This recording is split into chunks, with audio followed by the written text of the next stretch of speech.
প্রিয় শিক্ষার্থীরা, আসসালামু আলাইকুম। আশা করি সবাই ভালো আছো। আজকে চলে আসলাম আরেকটি নতুন পর্বে। এই পর্বে আলোচনা করব অনুশীলনী 1.5-এর 8 ও 9 নম্বর অঙ্ক নিয়ে। এই 8 নম্বর অঙ্ক তোমরা দেখতে পাচ্ছ, একটি পানি ভর্তি বালতির ওজন। এই অঙ্কটা মোস্ট ইম্পর্টেন্ট। এই অধ্যায়ের মধ্যে এই অঙ্কটা অনেক গুরুত্বপূর্ণ। এটা সৃজনশীলে আসার সম্ভাবনা 99%, ঠিক আছে? কারণ এই অঙ্কটা সৃজনশীল আকারে পরীক্ষাতে বেশিরভাগই আসে। তো তোমরা অবশ্যই এটা গুরুত্ব সহকারে দেখবা। আমি তোমাদেরকে সহজ করে বুঝে দেওয়ার চেষ্টা করবো ইনশাআল্লাহ। আর আমার চ্যানেলে নতুন হয়ে থাকলে অবশ্যই চ্যানেলটি সাবস্ক্রাইব করে আমার পাশে থাকবে, এবং ভিডিও ভালো লাগলে ভিডিও শেষে অবশ্যই একটি লাইক করে দিবে। আর ইতিপূর্বে যারা আমার চ্যানেলটি সাবস্ক্রাইব করে রেখেছো তাদেরকে অসংখ্য ধন্যবাদ। তো চলো আমরা অঙ্ক দুটা শুরু করি। তাহলে প্রথমে 8 নম্বর অঙ্কটা দেখো। বলছে একটি পানি ভর্তি বালতির ওজন 16.1/2 কেজি। বালতির 1/4 অংশ পানি ভর্তি থাকলে 1/4 অংশ মানে কি 4 ভাগের 1 ভাগ পানি ভর্তি থাকলে তার ওজন হয় 5.1/4 কেজি। এখন বলছে খালি বালতির ওজন নির্ণয় করো। খালি বালতি চেয়েছে, অর্থাৎ এখানে বালতি এবং পানির ওজন, বালতি সহ পানির ওজন দেওয়া আছে 16.5 কেজি। 16.1/2 মানে 16.5 কেজি হয়, ঠিক আছে? আর এখন বলছে যে এত অংশ যদি পানি থাকতো, মানে সম্পূর্ণ বালতিতে না, বলছে 4 ভাগের 1 ভাগ যদি পানি ভর্তি থাকতো তাহলে তার ওজন হতো এত কেজি। বুঝতে পারছো? এটা দেওয়া আছে বালতি সহ পানির ওজন, বালতির ওজন এবং পানি ভর্তি হয়ে আছে তার পানির ওজন, অর্থাৎ বালতি এবং পানির ওজন হচ্ছে 16.1/2 কেজি। আর এখানে বলছে বালতি যদি 4 ভাগের 1 ভাগ পানি থাকতো তার ওজন হতো এত কেজি। এখন বলছে খালি বালতির ওজন কত। তাহলে আমরা খালি বালতির ওজন যদি বের করতে হয় তাহলে আমাকে কি করতে হবে?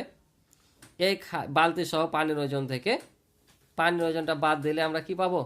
খালি বালতির ওজন পাবো না? এখানে ধরো যে বালতি সহ পানির ওজন হচ্ছে 10 কেজি আর পানির ওজন হচ্ছে 9 কেজি। তাহলে আমরা যদি এ 10 থেকে 9 বাদ দিই তাহলে কি পাবো? বালতির ওজন পাবো না? এটা পানি সহ বালতির ওজন, এটা হচ্ছে পানির ওজন। তাহলে এটা থেকে এটা বাদ দিলে আমরা বালতির ওজন পাচ্ছি, খালি বালতির ওজন পাচ্ছি 1 কেজি। তার মানে আমরা যদি পানির ওজন বাদ দিয়ে দিই তাহলে বালতির ওজন পাবো। কিন্তু আমরা কি এখানে অ্যাকচুয়ালি পানির ওজন জানি যে কত আছে? আমরা কিন্তু পানির ওজনও জানি না। বলছে এত অংশ পানি ভর্তি থাকলে তার ওজন হয় এত কেজি, মানে এখানেও কিন্তু পানি সহ বালতির ওজন দেওয়া আছে। বুঝেছো? এখানে যেমন বালতি সহ পানির ওজন দেওয়া আছে, এখানেও বালতি সহ পানির ওজন দেওয়া আছে, কিন্তু এখানে সম্পূর্ণ বালতি সহ সম্পূর্ণ পানির ওজন দেওয়া আছে, আর এখানে 4 ভাগের 1 ভাগ পানি সহ বালতির ওজন দেওয়া আছে। তাহলে এখন পানির ওজন কিভাবে বের করব? তো কোনো চিন্তা নাই, চলো আমি তোমাদেরকে সহজ করে এটা করে দিচ্ছি। অঙ্ক করার পর দেখবা যে আসলে অনেক সহজ লাগছে তোমাদের। তো চলো আমি করে দিই। তো দেখো আমি এখানে লিখলাম যে বালতি যোগ 1 অংশ বা সম্পূর্ণ পানির ওজন। কারণ সম্পূর্ণ যখন হয় ভগ্নাংশের অঙ্কে তখন তার মান কত হয়? 1 না? তার মান হয় 1, ঠিক আছে? যখনই সম্পূর্ণ হবে তখন তা আমরা কি ধরি? ভগ্নাংশ অঙ্কে 1, কারণ প্রকৃত ভগ্নাংশ 1-এর চাইতে ছোট।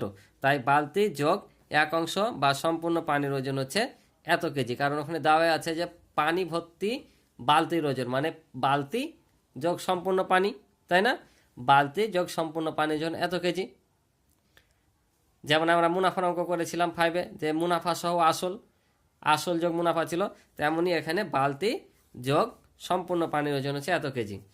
আবার লিখব যে বালতি যোগ কত অংশ পানির ওজন দেওয়া আছে। এই যে এখানে দেখো যে বালতির এত অংশ, মানে বালতি যোগ এত অংশ পানির ওজন হচ্ছে এত কেজি। তাহলে আমরা এটাই লিখে নেব যে বালতি যোগ 1/4 অংশ পানির ওজন, তাহলে 5/1/4 কেজি। বুঝতে পারছো? এখন এটা আমরা বিয়োগ করে দেব, কারণ বিয়োগ যদি করি আমরা বালতি বালতি কেটে যাবে। এখানে লিখব যে বিয়োগ করে, ঠিক আছে? বিয়োগ করে লিখব। তাহলে বিয়োগ করলে দেখো এখানে বালতি আর বালতি কেটে যাবে, কারণ আমরা যদি 10 থেকে 10 বাদ দিই তাহলে কত হয়? 0 না? 10 থেকে 10 যদি বিয়োগ করি 0 হয়। তাহলে বালতি থেকে বালতি বাদ দিয়ে দিলাম, তাহলে কি হবে? 0। তাহলে আমাদের এখানে 0 হবে। আর এটা থেকে এটা আমরা বাদ দেব, যে 1 থেকে এটা বাদ, এত অংশ পানির ওজন।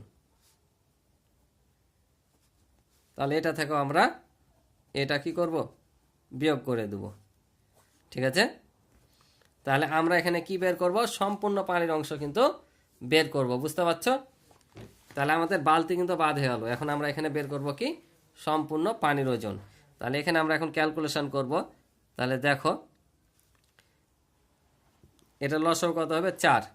তো এটা পূর্ণ সংখ্যা, তাহলে এটার সাথে এটা কি হবে, সরাসরি গুণ করে দেবো। 4 একে 4, এটা 4 দিয়ে 4 ভাগ করলে কত হবে, 1 হবে। 1-এর সাথে 1 গুণ করলে 1ই হবে। তাহলে এত অংশ পানির ওজন। এটা আমরা কি করব, অপরকৃত ভগ্নাংশ, এটা মিশ্র ভগ্নাংশ আছে, অপরকৃত করে নেব। তাহলে কত হবে, 16 দুগুণা 32, আর 1 যোগ করলে হবে 33, আর এটা 4 5 20, 1 যোগ করলে হবে 21। তাহলে বা এখানে কত পেলাম, 3 না, 3/4 অংশ পানির ওজন। এটা কিন্তু মোস্ট ইম্পর্টেন্ট অঙ্ক একটা। এবার আমরা কি করব, এখানেও লসাগু করব। তো লসাগু কত হবে, 4, কারণ 4 2 দ্বারা নিঃশেষে বিভাজ্য। তাহলে 2 দিয়ে এটাকে ভাগ করব। লসাগুর ভগ্নাংশের যোগ বিয়োগের নিয়ম হচ্ছে লসাগু যখন করব এ হর দ্বারা ভাগ করব, ভাগফলকে লব দ্বারা গুণ করব। তাহলে 2 দিয়ে 4কে ভাগ করলে 2 দুগুণা 4, 2। এখন 2 এর সাথে যদি আমরা এই 33 গুণ করি, তাহলে 33 দুগুণা হবে 66। 4কে 4 দিয়ে ভাগ করলে 1, 1-এর সাথে 21 গুণ করলে 21ই হবে এত কেজি। তাহলে বা 3/4 অংশ পানির ওজন।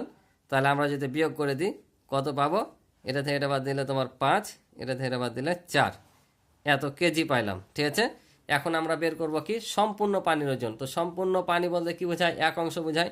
তাহলে লিখবো যে অতএব 1 অংশ পানির ওজন।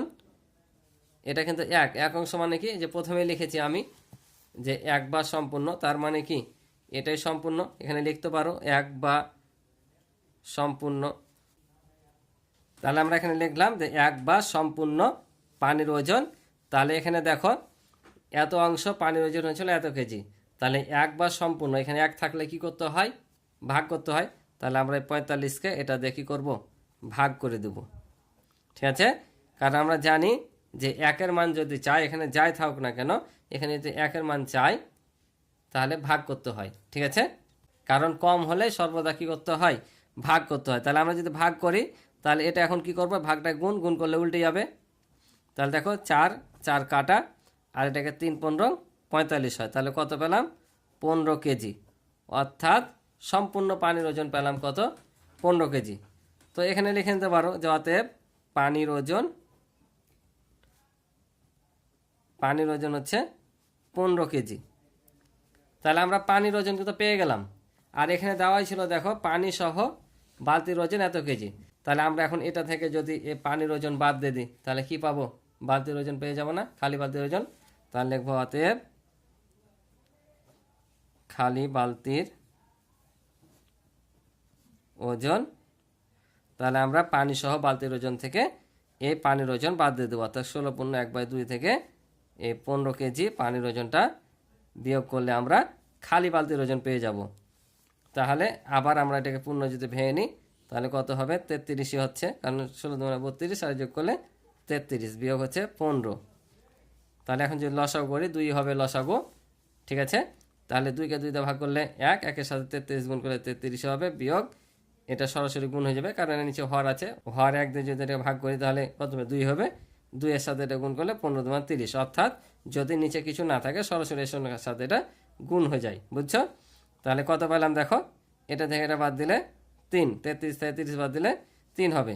তাহলে এখন দেখো এটা অপরকৃত ভগ্নাংশ, এটাকে মিশ্র করে নেব। তাহলে 2 1-কে 2, তাহলে 1 চলে আসবে উপরে, আর 2টা আসবে নিচে। অর্থাৎ দেখো আমরা খালি বালতির ওজন কত পেলাম, 1.5 কেজি পেলাম। 1 পূর্ণ 1/2 মানে 1.5 কেজি। আর এটাই হচ্ছে আমাদের উত্তর। তাহলে বুঝতে পারছো কি করলাম? তাহলে আমরা আগে পানির ওজনটা বের করে নিলাম, কারণ এখানে বালতি এবং পানির অংশ একসাথে ছিল। তাই বালতি যোগ 1 অংশ বা সম্পূর্ণ পানির ওজন, আর এখানে এত অংশ পানির ওজন ছিল এত। তাই এটা থেকে এটা বিয়োগ করার পর আমরা এখানে সম্পূর্ণ পানির অংশটা আগে কী করলাম, বের করে নিলাম। তাহলে সম্পূর্ণ পানির অংশ যখন পেয়ে গেলাম, তখন এই যে পানি সহ বালতির ওজন থেকে আমরা পানির ওজনটা বিয়োগ করে দিলাম। বিয়োগ করার পর আমরা খালি বালতির ওজনটা পেলাম এটা, অর্থাৎ 1.5 কেজি।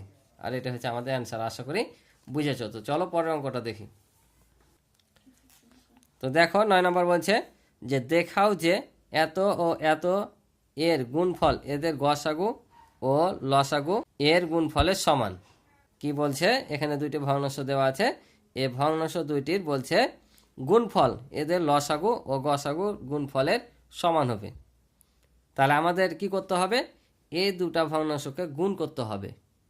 গুণ করার পর এদের গসাগু এবং লসাগু বের করতে হবে। বের করার পর ওই লসাগু এবং গসাগু গুণ করে যদি এই দুটা ভগ্নাংশের গুণফলের সমান হয়, তাহলে আমাদের অঙ্কটা সঠিক হবে, অর্থাৎ প্রমাণিত হবে। আর যদি না হয় তাহলে ভুল। তো অবশ্যই সমান হবে এখানে। তো কিভাবে হবে সেটাই দেখাতে হবে। তো চলো তোমাদের আমি সরাসরি প্র্যাকটিক্যালে করে দেখাই। তাহলে দেখো, লিখে নিলাম যে দেওয়া আছে ভগ্নাংশ দুইটি এত বা এত, অর্থাৎ এটা আমরা মিশ্রটাকে অপরিকৃত করে নিয়েছি, এবং এত বা এত এটাও মিশ্রটাকে অপরিকৃত করে নিয়েছি। যেখানে 4 5 20, 1 যোগ করলে 21, আর 2 16, 1 যোগ করলে 17। ঠিক আছে, তোমরা এখানে চাইলে সমানও দিতে পারবো। ঠিক আছে, এত সমান এত লিখতে পারো এবং এত সমান এত, সমস্যা নাই। বা লিখলেও সমস্যা নাই, সমান দিলেও সমস্যা নাই। তাহলে এখন আমরা কি করব, এই ভগ্নাংশ দুইটিকে গুণ করে নেব, কারণ আমাদের গসাগু আর লসাগু মিলাতে হবে। ঠিক আছে, তাহলে আমরা লিখি ভগ্নাংশ দুইটির গুণফল।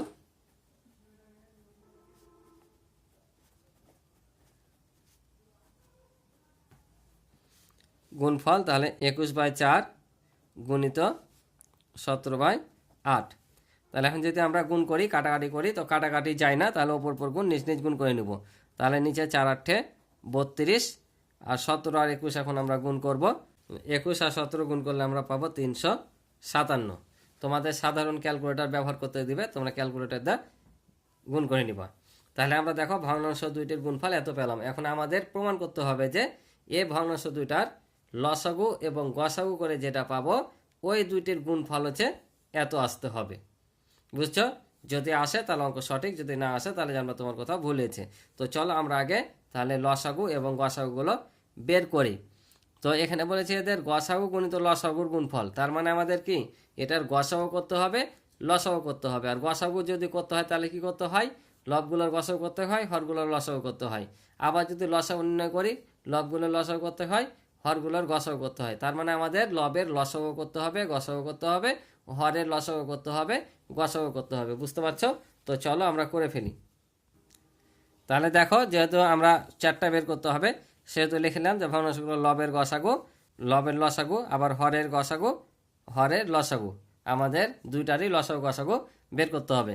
তাহলে আমি যদি এখন লবের গসাগু করি, তাহলে লব কত কত আছে, এখানে আছে 21 আর 17। এই যে যেটা আমরা বা লিখেছি তার পরেরটা কিন্তু, অর্থাৎ পূর্ণ যেটা ভেঙে নিয়েছি। ঠিক আছে, ওই জন্য প্রথমে কিন্তু আমরা পূর্ণ ভেঙে নিয়েছি যেন সুবিধা হয়। তাহলে 21 আর 17 গসাগু। তো 21 আর 17 গসাগু কত হয়, 21 17 তো মৌলিক সংখ্যা, এটার সাথে এটা গুণনীয়ক মিলছে না, তাহলে এখানে গসাগু একই হবে। আর লসাগু যদি করি তাহলে এই দুটা গুণ হয়ে যাচ্ছে, কারণ এদের মধ্যে কোনো মিল নাই, অর্থাৎ এটাকে এটাতে ভাগ করা যায় না। তাহলে আমরাকে এই দুটাই গুণ করে নিতে হবে, কারণ 17 তো ভাঙাই যায় না। তার মানে 21 আর 17 যেটা গুণ করে পাবো সেটাই হবে লসাগু। তাহলে আমরা যে 21 আর 17 গুণ করে পেয়েছি 357, তার মানে আমরা 357 পাবো। এবার হরের গসাগু করবো, অর্থাৎ 4 আর 8-এর গসাগু। তাহলে দেখো 8-এর গুণনীয়ক কিন্তু 4, তাহলে 4 দ্বারা 8 নিঃশেষ বিভাজ্য, তাহলে গসাগু হবে 4। আর লসাগু যদি করি তাহলে দেখতে পাচ্ছি যে আমরা 4 দ্বারা 8 বিভাজ্য হচ্ছে, 4 2 8, তার মানে এখানে কত হবে 8ই লসাগু হচ্ছে। তাহলে এখন আমরা কি করব, এদের গসাগু বের করব এবং লসাগু বের করব। তাহলে আমরা লিখি যে অতএব ভগ্নাংশ দুইটির গসাগু। তাহলে গসাগুর সূত্র আমরা কি জানি, যে ভগ্নাংশগুলো লবের গসাগু আর হরের লসাগু। তাহলে লিখব যে ভগ্নাংশ গুলোর লবের গসাগু আর ভগ্নাংশ গুলোর হরের কি হবে, লসাগু। কারণ আমরা জানি যে যখন গসাগু বের করবো তখন উপরে গসাগু হয় লবের, আর নিচে হরের লসাগু হয়। তাহলে এখন দেখো গসাগু কত পেয়েছি 1, আর হরের লসাগু পেয়েছি কত 8। ঠিক আছে, তোমরা কিন্তু এখানে কেয়ারফুলি বসাবা ভগ্নাংশগুলোর লবের গসাগু। তাহলে লব কোনটা, এটা গসাগু 1, আর ভগ্নাংশগুলোর হরের লসাগু, এই যে হর কোনটা নিয়েছে, এই যে হরের লসাগু হচ্ছে 8। এবার অনুরূপভাবে কি বের করব, লসাগু বের করব। অতএব ভগ্নাংশ দুইটির লসাগু। তাহলে কি হবে, এবার ভগ্নাংশ গুলোর লবের লসাগু আর ভগ্নাংশগুলোর হরের গসাগু। ঠিক আছে, তাহলে আমরা এখানে লবের লসাগু কত পেয়েছি, এই যে লবের লসাগু হচ্ছে 357, আর এই যে হরের গসাগু হচ্ছে 4। ঠিক আছে, 4 পেলাম। এখন বলেছিল কি যে দেখাও যে এই দুইটি ভগ্নাংশের গুণফল এদের গসাগু ও লসাগুর গুণফলের সমান, অর্থাৎ এই লসাগু আর গসাগু গুণ করে আমাদের সমান করতে হবে। তাহলে আমরা যদি লিখি যে ভগ্নাংশ দুইটির গসাগু গুণিত লসাগু, তাহলে ভগ্নাংশ দুইটির গসাগু গুণিত লসাগু করব। তাহলে আমরা গসাগু কত পেয়েছি, 1/8 গুণিত লসাগু পেয়েছি 357/4। এখন যদি গুণ করে দিই তাহলে কত হবে, 357 357 আর নিচে 4 8 32। তাহলে দেখো তো এখানে দুইটি ভগ্নাংশের গুণফল কত পেয়েছিলাম, 357/32, আর এখানে গসাগু আর লসাগু করে গুণ করে পেলাম 357/32। তাহলে কি একই সমান হচ্ছে না, তার মানে কি আমাদের মিলে যাচ্ছে। তাহলে আমরা লিখব যে অতএব ভগ্নাংশ দুইটির গুণফল সমান এদের গসাগু গুণিত লসাগু। ঠিক আছে, যেহেতু বলেছিল যে এদের গসাগু ও লসাগু এর গুণফলের সমান, তাই আমরা এখানে লিখলাম যে ভগ্নাংশ দুইটির গুণফল সমান এদের গসাগু গুণিত লসাগু, দেখানো হলো। ঠিক আছে, এভাবে লিখলেও হবে। তোমরা যদি কথাটা লিখে করতা তারপরও হতো। তো এই ছিল আজকের এই পর্বের অঙ্ক। আশা করি তোমরা অঙ্কগুলো বুঝেছো। তো তোমরা অনেকে আমার কাছে হোমওয়ার্ক চাচ্ছ, তো হোমওয়ার্ক তোমরা সাধারণত আমি যে অঙ্কগুলো করাবো সেই অঙ্কগুলোই তোমরা একা একা বাসায় চেষ্টা করবা, এটা হচ্ছে তোমার হোমওয়ার্ক, বুঝেছো। আর যদি বেশি কিছু করতে চাও তাহলে তোমরা এই অঙ্কগুলো তোমরা দেখতে পারো, যে অঙ্কগুলো করবা আমি যখন পরবর্তীতে করাবো তখন তোমরা মিলিয়ে নিতে পারো। তো আজকে এ পর্যন্তই, দেখা হবে পরবর্তী নতুন পর্বে। তো ভালো থাকো, সুস্থ থাকো, আল্লাহ হাফেজ।